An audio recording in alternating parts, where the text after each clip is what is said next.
Hello students, question number 7 है। The students of class 8th of a school donated ₹2401 in all for prime minister national relief fund. मतलब class 8 के student ने prime minister national relief fund के लिए कितने पैसे donate किए? 2401।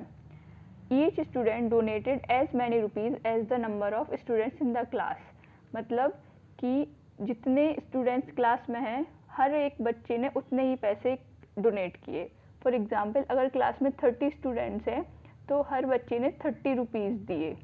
अगर क्लास में 40 स्टूडेंट्स हैं तो हर बच्चे ने 40 रुपीज़ दिए। मतलब जितने स्टूडेंट्स हैं उतने ही पैसे हर बच्चे द्वारा दिए गए हैं, वो इक्वल हैं।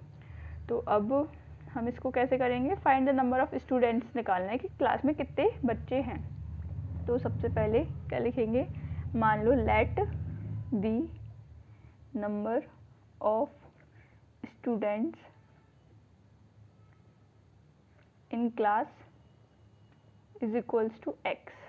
हमने मान लिया क्लास में कुछ एक्स नंबर ऑफ स्टूडेंट्स हैं, तो rupees donated by each student, हर बच्चे द्वारा कितने पैसे दिए गए वो भी एक्स ही होंगे, एक बच्चे ने एक्स रुपीज़ दिए। एंड टोटल डोनेशन कितने का हुआ वो हमें दिया गया है क्वेश्चन में। टोटल डोनेशन हुआ है ₹2401 रुपीज़ का। तो as per the question ₹2401 is equals to क्या होगा? एक्स स्टूडेंट है और एक्स स्टूडेंट द्वारा हर बच्चे द्वारा कितने एक्स रुपीज़, तो इनटू क्या हो जाएगा? एक्स हो जाएगा। तो 2401 इज इक्वल्स टू क्या हो जाएगा? X square. यानी कि हमें एक्स की वैल्यू निकालनी है, तो ये क्या 2401 का हमें क्या निकालना है? Square root. तो अब स्क्वायर रूट निकालें तो सबसे पहले क्या करेंगे हम? प्राइम फैक्टर्स, 2401 के प्राइम फैक्टर्स। तो ये 2 से ही जाएगा, नहीं 3 से भी नहीं जाएगा, डायरेक्ट 5 से भी नहीं जाएगा, एंड 7 से चेक करते हैं। 7 से चला जाएगा, 7 से ये जाएगा 3 4 3 टाइम्स, वापस से 7 से जाएगा 49 टाइम्स, वापस से 7 से 7, वापस से 7 से 1 टाइम। तो x is equals to under root of 7 into 7 into 7 into 7, 7 7 के पेयर, तो x is equals to 7 into 7 यानी कि 49। तो x क्या थे? Number of students. तो नंबर ऑफ स्टूडेंट्स कितने हो गए क्लास में? 49। ये हमें निकालना था। अगर इस क्वेश्चन में ये पूछते कि कितने पैसे, तो वापस से वही x हो जाएगा कि हर बच्चे द्वारा 49 रुपीज़ दिए गए हैं, इसलिए टोटल कितने हुआ डोनेशन 2401 का। ओके। क्वेश्चन नंबर 8 है 2025 plants are to be planted in a garden in such a way that each row contains as many plants as the number of rows। मतलब एक गार्डन है, उसमें 2025 प्लांट्स लगे हुए हैं एंड हर रो में उतने प्लांट्स लगे हैं जितनी नंबर ऑफ रोज़ है। मतलब अगर 7 रोज़ है तो एक रो में 7 प्लांट्स हैं, अगर 10 रोज़ है तो हर रो में 10 प्लांट्स लगे होंगे। मतलब each in such a way each row contains as many as plants as the number of rows. तो find the number of rows, कितनी रोज़ है ये निकालना है, and the number of plants in each row, और हर row में कितने प्लांट्स लगे हुए हैं ये निकालना है।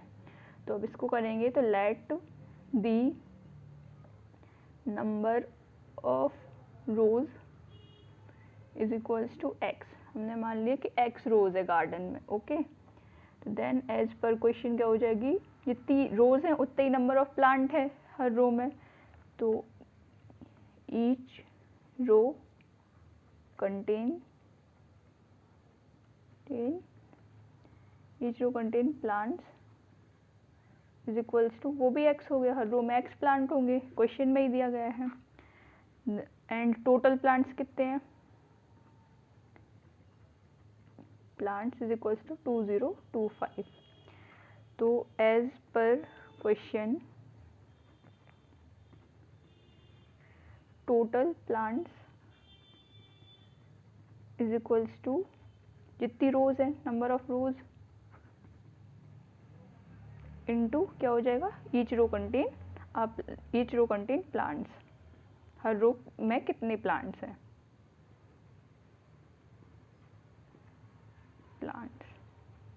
ओके, तो टोटल प्लांट्स कितने दिए 2025, कितनी रोज है x है, इनटू कितनी ईच रो में कितने प्लांट्स है वो भी x है, तो 2025 इज इक्वल्स टू x का स्क्वायर, यानी कि x की वैल्यू के लिए हमें अंडर रूट ऑफ 2025 करना है। तो सबसे पहले 2025 की क्या निकालेंगे हम, प्राइम फैक्टर, क्या निकाल दें 2025, तो ये 2 से जाएगा नहीं 3 से जाएगा, 3 से ये कुछ जाएगा 675 टाइम्स, फिर वापस से ये 3 से जा रहा है, ये 3 से जा रहा है 225 टाइम्स, वापस से ये 3 से जा रहा है, ये 75 टाइम्स, फिर वापस से ये 3 से 25, देन 5, देन 5, देन 1। तो क्या फैक्टर्स हो गए इसके, 3 into 3 into 3 into 3 into 5 into 5, तो क्या आएगा 3 इंटू 3 इंटू 5, तो 5 3 ज़ा 15, 15 3 ज़ा 45, तो नंबर ऑफ रोज x है इज इक्वल्स टू 45 है, और each row contains plants is equals to 45. Okay. Question number 9 है, find the smallest square number that is divisible by each of the numbers 4, 9 and 10. हमें ऐसा square number निकालना है सबसे छोटा जो 4, 9, 10 तीनों से डिविजिबल हो। तो क्या करेंगे, तीनों से डिविजिबल हो तो सबसे पहले हम इन तीनों का क्या निकालेंगे, एलसीएम, लीस्ट कॉमन फैक्टर। तो एलसीएम ऑफ 4, 9 एंड 10 वो क्या होगा, 4, 9, 10 का एलसीएम निकालेंगे 4, 9 एंड 10, 2 एलसीएम तो आता ही होगा निकालना, 2, 9 एंड 5, फिर वापस 3 से करेंगे, सॉरी 2 से वापस से करेंगे 1, 9, 5, अब 3 से करेंगे 1, 3, 5, वापस से 3 से करेंगे 1, 1, 5, देन 5 से 1, 1, 1। तो एलसीएम क्या आएगा इन तीनों नंबर का, 2 इंटू 2 इंटू 3 इंटू 3 इंटू 5, तो इन सबको मल्टीप्लाई कर देंगे तो आ जाएगा 2 2 ज़ा 4, 4 3 ज़ा 12, 12 3 ज़ा 36, 36 इंटू 5, 36 इंटू 5, 36 इंटू 5 180 होगा, 180 आ गया।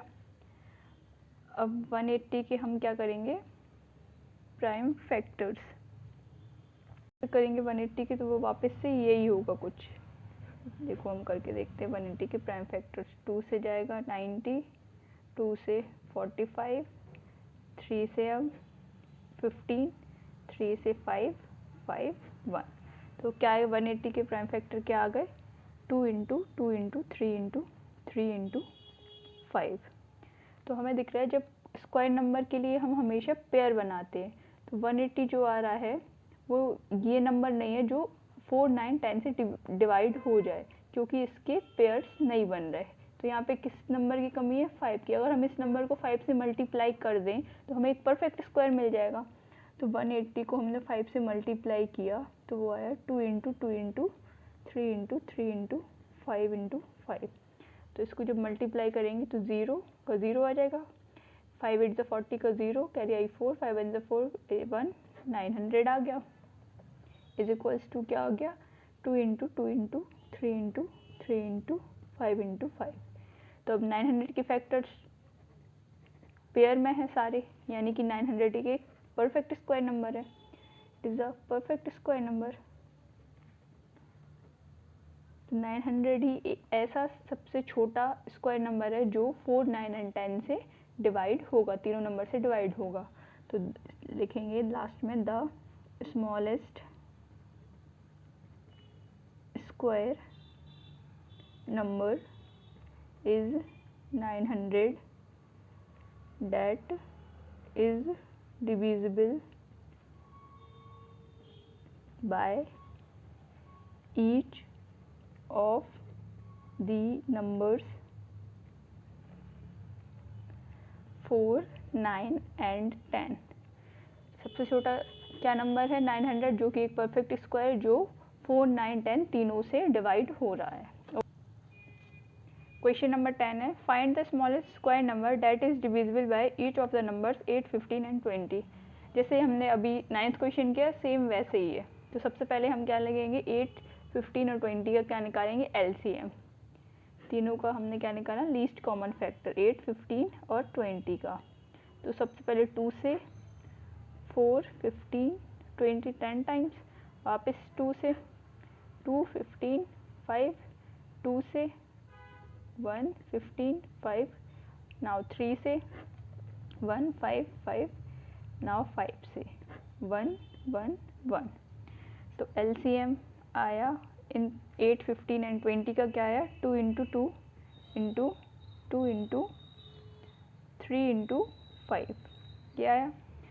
अब जो नंबर जो मिला इनका एलसीएम क्या, 2 इंटू 2 इंटू 2 8, 15, 15 8 का कितना होता, 15 इंटू 8 इज इक्वल्स टू 120।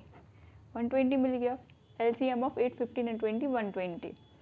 अब 120 एक परफेक्ट स्क्वायर नंबर तो है नहीं, क्योंकि हमें दिख रहा है 120 के जो फैक्टर्स हैं वो यही होंगे। 120 के जो फैक्टर्स हैं वो 2 इंटू 2 इंटू 2 इंटू 3 इंटू 5। जब स्क्वायर नंबर परफेक्ट होता है तो वहाँ पे पेयर्स बनते हैं। यहाँ पे देखो सिर्फ एक ही 2 का पेयर बन रहा, बाकी इस 2 का भी नहीं बन रहा, 3 का भी नहीं बन रहा और 5 का भी नहीं बन रहा। तो अगर हम इसको पेयर बनाने के लिए 120 में एक 2 से, एक 3 से एंड एक 5 से मल्टीप्लाई कर देंगे तो ये सारे पेयर में आ जाएंगे। तो 2 इंटू 2 इंटू 2, तो एक 2 से किया मल्टीप्लाई, एक 3 से और एक 5 से कर दिया। अब सबके सब पेयर में आ गए, तो हमें जो इसका आंसर मिलेगा मल्टीप्लाई करने के बाद वो एक परफेक्ट स्क्वायर मिल जाएगा। तो 120 इंटू 5 3 से 15, 2 से 30, तो क्या है 00, 12 3 से 36, 3600, यानी 3600 एक परफेक्ट स्क्वायर है। और ये एक ऐसा नंबर है जो 8, 15 एंड 20 तीनों से डिविजिबल है। ये सबसे छोटा है क्योंकि हमने सिर्फ और सिर्फ 2, 3, 5 लिया। अगर इससे ज़्यादा 2 के पेयर बनाते, 2 इंटू 2 वापस से करते, 3 इंटू 3 और जोड़ते, 5 इंटू 5 जोड़ते, तो वो इससे बड़ा मिलता। हमें सबसे छोटा स्क्वायर नंबर निकालना था जो कि इन तीनों से डिविजिबल है। तो the smallest square number is 3600 that is divisible by each of the numbers 8, 15 and 20. Okay.